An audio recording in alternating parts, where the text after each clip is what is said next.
আসসালামু আলাইকুম। আমি বাহারুদ্দিন মোহাম্মদ জুবায়ের, একজন অবসরপ্রাপ্ত কলেজ শিক্ষক। এই মুহূর্তে সারা বাংলাদেশে বন্যা ছেয়ে গেছে। আমি আমার পক্ষ থেকে আপনাদের জন্য কিছু পরামর্শ এবং এই সময়ে, এই কঠিন সময়ে যে সমস্ত মানুষ বন্যা কবলিত, ওনাদের সাথে যারা ত্রাণ কার্যে নিয়োজিত, সবার প্রতি শ্রদ্ধা রেখে, সহানুভূতি রেখে আমি এই লাইভে এসেছি। আমি মনে করি যে বাংলাদেশে এই মুহূর্তে যে বন্যা চলছে, সেই বন্যার ধকল কাটিয়ে উঠতে আমাদেরকে একটু সময় নিতে হবে। এই মুহূর্তে ছাত্র ছাত্রী বা শিক্ষার্থী এবং তরুণ সমাজ যেভাবে ঝাঁপিয়ে পড়েছে এবং সারা বাংলাদেশের মানুষ যেভাবে তাদেরকে সহযোগিতা করছে, এ যেন আরেক বাংলাদেশ। এই মুহূর্তে আমি মনে করি আমরা যারা সশরীরে বন্যা কবলিত মানুষদের পাশে উপস্থিত হতে পারেনি, কিন্তু আর্থিক অথবা সামগ্রী দিয়ে সহযোগিতা করার চেষ্টা করেছি সামান্য হলেও। এবং এই মুহূর্তে আমি মনে করি যে আপনারা যারা এই কাজে আছেন, জড়িত আছেন, তাদের মানসিক সহযোগিতা প্রয়োজন। আমি আজকে লাইভে এসেছি আর্থিক সহযোগিতার চাইতে মানসিক এবং টেকনিক্যাল কিছু পরামর্শের সহযোগিতা নিয়ে। এই মুহূর্তে পুরো বাংলাদেশের অধিকাংশ জেলা বন্যা কবলিত। এই বন্যার ছোবল আমাদের সাধারণ মানুষকে বিধ্বস্ত করে ফেলেছে। আমরা সবাই উদ্গ্রীব, ছোট বাচ্চা থেকে শুরু করে বয়োবৃদ্ধ পর্যন্ত সবাই চোখ কান খোলা রেখে সহযোগিতা করছে এবং যে যার স্থান থেকে যেভাবে পারে সহযোগিতার হাত বাড়িয়ে দিচ্ছে। সরকারি সহযোগিতা অবশ্যই চলছে, আমি বিশ্বাস করি, দৃঢ়ভাবে বিশ্বাস করি। সরকার ওনার প্রয়োজনীয় ফোর্স নিয়ে মাঠে আছেন, কিন্তু তার চেয়েও বেশি সহযোগিতা সাধারণ মানুষের পক্ষ থেকে যাচ্ছে বলে আমি বিশ্বাস করছি, আমি দেখছি এবং উপলব্ধি করছি। যারা ত্রাণ কাজে সহযোগিতা করতে যাচ্ছেন সশরীরে, তাদের প্রতি আমার শ্রদ্ধা, স্যালিউট। আপনারা সেই সাহসটা করেছেন, তবে সেই তারুণ্য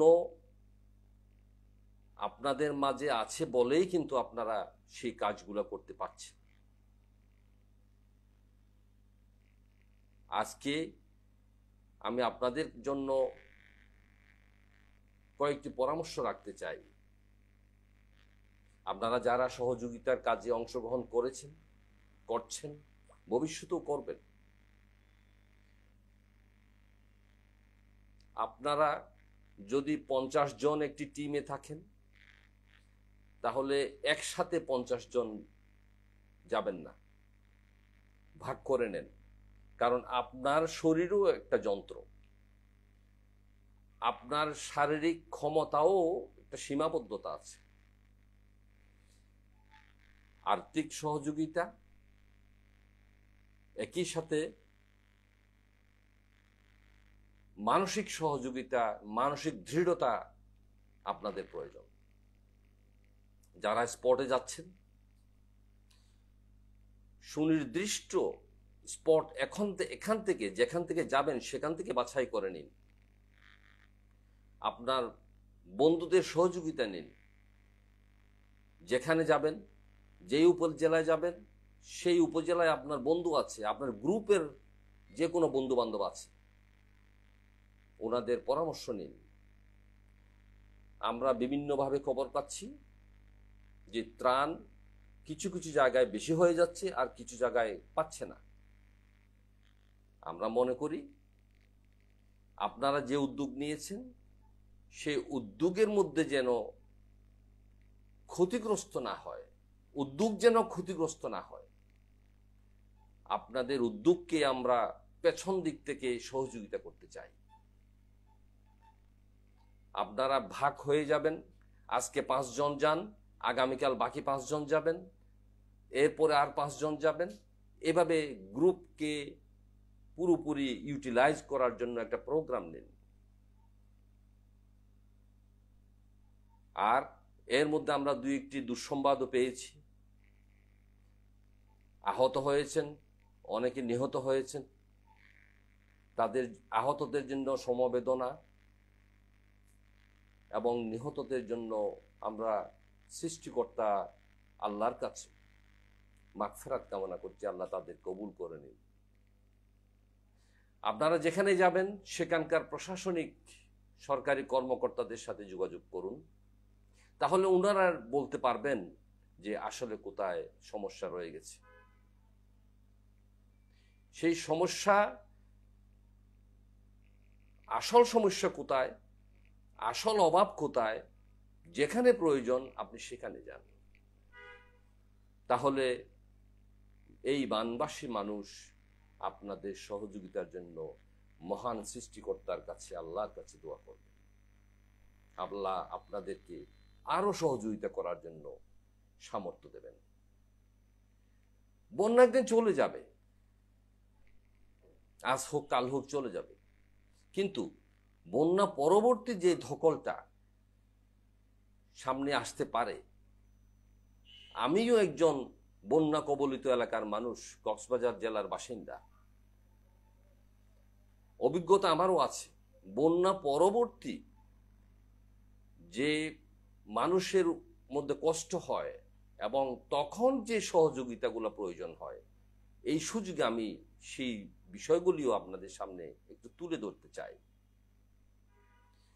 তখন যা প্রয়োজন সেটাকে আমি একটা উদাহরণের মাধ্যমে যদি বলি, আমি যদি এখানে ব্যথা পাই, ঘা হয়ে যায়, সেই ঘাটা, সেই ব্যথাটা শুকানোর সময় এই চামড়ার মধ্যে একটা টান টান থাকে, প্রচন্ড ব্যথা হয়। ঘা শুকানোর সময় প্রচন্ড ব্যথা হয়। এই বন্যা পরবর্তী ঘাটাও কিন্তু প্রচন্ড ব্যথার ঘা। এই ঘাটা শুকানোর জন্য, ব্যথাটা কমানোর জন্য আমাদের যা যা প্রয়োজন, যে প্রোগ্রামটা আমাদেরকে নিতে হবে, ওই এলাকা সমূহের মানুষদের জন্য পরিধানের কাপড় প্রয়োজন। সেটা পুরনো হোক, নতুন হোক, দয়া করে ছেঁড়া ময়লা কাপড় দিয়েন না।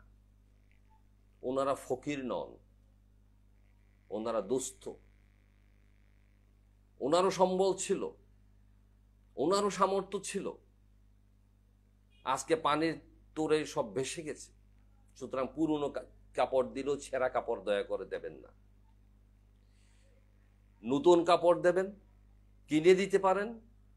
গার্মেন্টস মালিকগুলো ওনাদের রিজেক্টেড কাপড়গুলো, যেগুলো নতুন কিন্তু এক্সপোর্ট করা যাচ্ছে না, সেই সমস্ত কাপড়গুলা আজকে সৎ ব্যবহার করতে পারেন, এই সমস্ত মানুষের জন্য দিয়ে দিতে পারেন। ওই এলাকার মানুষদের জন্য কমপক্ষে 2 বেলা খাবার 1 সপ্তাহের জন্য ব্যবস্থা করা দরকার। শিশু খাদ্যের প্রচুর সরবরাহ আমরা দেখতে পাচ্ছি বিভিন্ন কোম্পানি বা বিভিন্ন ব্যক্তির কাছ থেকে। এই শিশু খাদ্যগুলো সুষম বন্টনের ব্যবস্থা করতে হবে। প্রয়োজনীয় ওষুধ যেমন ব্যান্ডেজ, অ্যান্টিসেপটিক, ব্যথা নিরাময় ট্যাবলেট, সর্দি ও কাশির ওষুধ, খাবার স্যালাইন, অ্যান্টিবায়োটিক, ইনসুলিন, পানি বিশুদ্ধকরণ ট্যাবলেট বা ফিটকিরি, এই সমস্ত কিছু হালকা ওষুধ আপনারা যারা এই বানবাসীদের সহযোগিতা করছেন তাদের জন্য বন্যা পরবর্তী অ্যাটেম্পট হিসাবে আপনাদের প্রোগ্রামে রাখতে পারেন। স্যানিটারি সামগ্রী, সাবান, কর্পূর বা ন্যাপথলিন, দাঁতের মাজন। একটা ইম্পর্টেন্ট শব্দ বলবো, মহিলাদের জন্য, মা বোনদের জন্য মাসিকের বা ঋতুস্রাবের স্যানিটারি ন্যাপকিন। একজন মা ভালো থাকলে একজন শিশু ভালো থাকবে, আপনিও ভালো থাকবেন, আমিও ভালো থাকব। মায়েদের প্রতি শ্রদ্ধা রেখে বলছি, বোনদের প্রতি শ্রদ্ধা রেখে বলছি, আপনারা যারা ত্রাণ কার্যে আছেন তারা এই জিনিসটাকে মাথায় রাখুন। বন্যা পরবর্তী এলাকার জন্য প্রতি ঘরে ঘরে বড় বড় পানির কন্টেইনার দেওয়া যেতে পারে। তাদের জন্য মোমবাতি দেয়া হচ্ছে, দেয়াশলাই দেয়া হচ্ছে, আমরা টেলিভিশনের বিভিন্ন চ্যানেলে দেখতে পাচ্ছি। কেরোসিন দেয়া যেতে পারে, স্টোভ দেয়া যেতে পারে, একটা টর্চ দেয়া যেতে পারে, একটা হারিকেন দেয়া যেতে পারে, যাতে ওই বানবাসী মানুষগুলা 2-1 দিন নিরাপদে থাকতে পারেন, 1 সপ্তাহ 2 সপ্তাহ নিরাপদে থাকতে পারেন। 3 বেলার পরিবর্তে 1 বেলা খেয়েও যেন মানুষটা বেঁচে থাকতে পারে। যদি সম্ভব হয় বিছানার চাদর, ছোট বালিশ অথবা পাম্প দেওয়ার বালিশ, মশারি। টেলিভিশন চ্যানেলে দেখতে পাচ্ছি আমরা কয়েল সরবরাহ করতেছেন মাথার উপরে করে করে, কয়েল লাগবে, কয়েল লাগবে, চোখ দিয়ে পানি এসে যায়। তাদের জন্য মশারির ব্যবস্থা করুন। একটা মশারি কত দাম?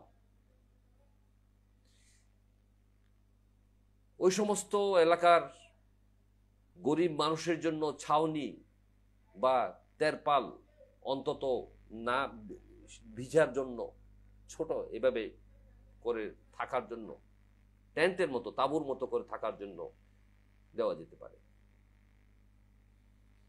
তাদের জন্য প্লাস্টিকের রশি সরবরাহ করা যেতে পারে। বড় মোটা পলিথিন দেওয়া যেতে পারে, যেন উনার কাপড় চোপড়গুলা বৃষ্টিতে না ভেজার মতো করে উনি রাখতে পারেন। যে সমস্ত বন্যা কবলিত এলাকায় গরিব মানুষ আছেন, ঘর ভেঙে গেছে, পড়ে গেছে, ভেসে গেছে, তাদের জন্য ছোটখাটো আবাসিক ঘরের ব্যবস্থা করা যেতে পারে। ছোটখাটো ঘর তৈরি করতে 1 দিন সময় লাগে, টিন দিয়ে ঘর তৈরি করা যায়, উপরে টিন, পাশে টিন। বাংলাদেশের লোহা এবং টিন জাত সামগ্রী উৎপাদনের জন্য শত শত প্রতিষ্ঠান আছে। আসুন না এই মানবিক কাজে সহযোগিতা করি। শুধু টাকা দিলে হয় না, কিছু সামগ্রীর প্যাকেজ আপনারা নিয়ে আসুন। যারা এই সমস্ত কাজে নিজেদেরকে নিয়োজিত করেছেন স্বপ্রণোদিতভাবে, তাদেরকে সহযোগিতা করুন, তাদের মানসিক শক্তি জোগাড় করুন।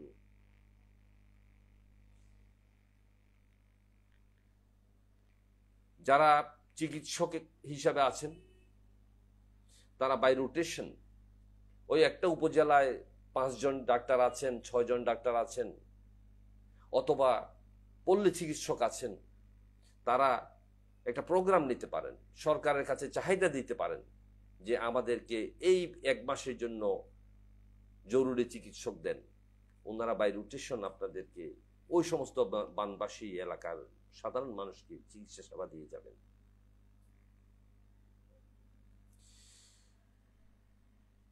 এখন অ্যান্ড্রয়েড বা টাচ মোবাইলের প্রবণতা বেড়েছে। ওই সমস্ত মোবাইলে অ্যাপস বেশি থাকে বলে বৈদ্যুতিক চার্জ খুব দ্রুত চলে যায়।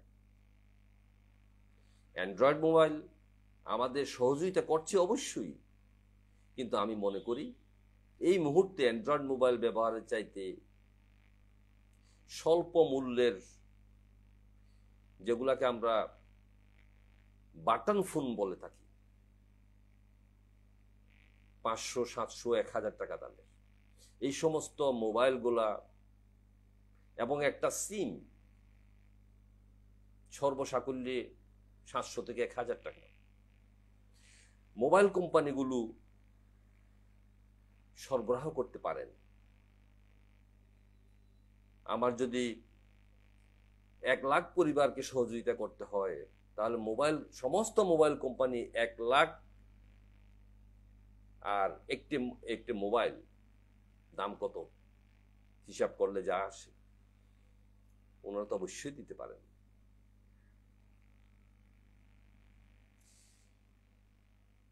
যারা আজকে আমার কথা শুনছেন, আমি আমার সশরীরে উপস্থিতির ব্যর্থতাটা স্বীকার করে নিয়ে এই পরামর্শগুলো দিয়ে যাচ্ছি। আপনারা যারা কাজ করে যাচ্ছেন, আবারও তাদের প্রতি টুপিকুলা অভিনন্দন, আপনাদের প্রতি শ্রদ্ধা। যারা দান করছেন, ছোট বাচ্চা থেকে 5 বছরের বাচ্চা থেকে শুরু করে বয়োবৃদ্ধ মানুষ পর্যন্ত, তাদের সবার প্রতি আমাদের শ্রদ্ধা। চলুন এ দেশকে সবাই মিলে গড়ে তুলি। আর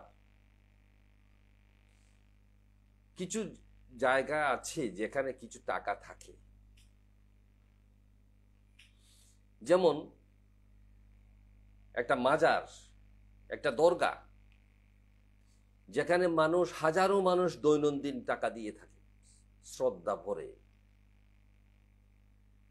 সেই টাকাগুলা মালিক কিন্তু একটা গোষ্ঠী, একটা পরিবার, নির্দিষ্ট কিছু ব্যক্তি। চলুন ওই দান বাক্সগুলা ত্রাণের কাজে ব্যবহার করি। অনেকদিন ব্যবহার করেছেন নিজেদের কাজে, নিজেদের জীবিকার জন্য। আজকে এই সাধারণ মানুষের, বন্যা কবলিত বানবাসী মানুষের কল্যাণের জন্য ওই দান বাক্সগুলো খুলে দিন। সুনির্দিষ্ট গ্রুপের কাছে অথবা সরকারের কাছে এই দানের টাকাগুলো দিয়ে দিন, অথবা আপনি গিয়ে দিয়ে আসুন যে আমার কাস্টোডিতে এই বাক্সের মধ্যে এই টাকাগুলো ছিল, আমি দিয়ে দিলাম।